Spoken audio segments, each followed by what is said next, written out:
You open your wallet, and there's nothing there. But your phone says you have $3,000 available. That's not your money. That's fake money. And every single day, it's quietly turning you into a beggar without you even noticing. Here's the trick nobody tells you. The moment you swipe that plastic card, your brain doesn't feel the loss the same way it feels cash leaving your hand. Studies on spending behavior show people spend up to twice as much when paying with credit compared to cash. Twice as much. That's not a coincidence. That's the entire business model. Tip 1. Stop calling it available credit. Start calling it borrowed debt you don't have yet. Every time you're about to swipe, say that sentence in your head. Watch how fast the excitement disappears. Now let's talk about the second trap. Buy now, pay later. It feels like a gift. 4 easy payments, 0 interest, so simple. But here's what's actually happening. You're training your brain to believe you can afford things you can't.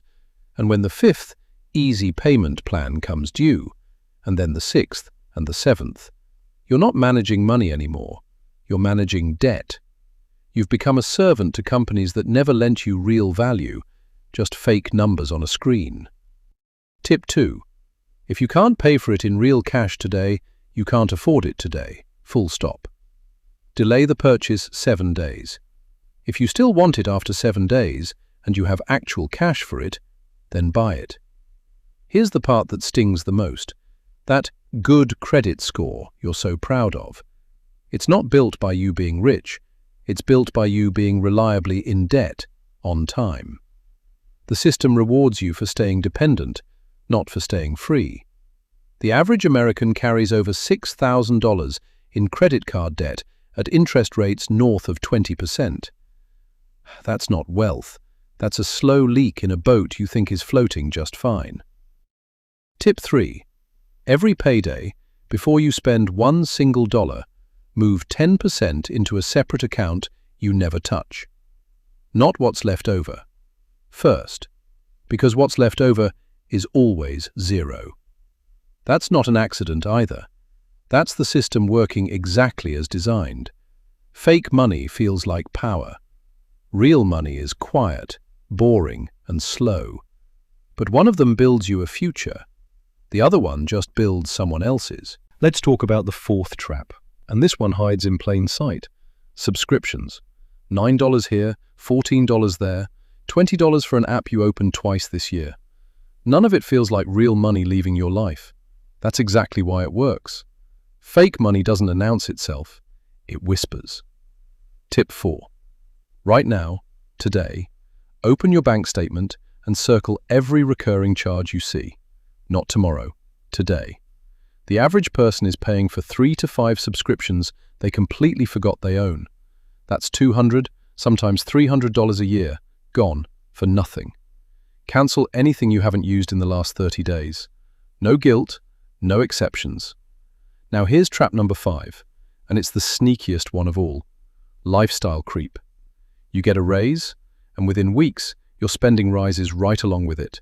New car payment, bigger apartment, nicer everything. You're making more than ever, and somehow you still feel broke. That's because you are. You just upgraded your invisible debt to match your invisible income. Tip 5. Every time your income goes up, freeze your spending for 60 days before you upgrade anything. Let the extra money build a gap first. That gap is where real wealth starts. Most people never build that gap. They spend the raise before it even lands. Here's tip 6, and it might be the most important one in this entire video. Stop checking your bank balance to decide if you can afford something. Balance shows you today. It doesn't show you next week's rent, next month's bill, or the emergency that's coming whether you're ready or not. Instead, ask one question before every purchase. Does this bring me closer to owning my time, or closer to owing someone else mine? That single question will save you more money than any budgeting app ever will. Last tip. Every Sunday, spend 10 minutes looking at every dollar that left your account that week. Not to feel guilty, to feel aware. Awareness is the one thing fake money cannot survive. The credit companies, the subscription services, the buy now, pay later apps, they're all counting on you never looking closely. The moment you start looking, the spell breaks. Fake money keeps you comfortable and broke at the same time. Real freedom starts the day you stop letting a number on a screen make your decisions for you. Small moves, done every single week, are what quietly turn a beggar's mindset into a builder's mindset.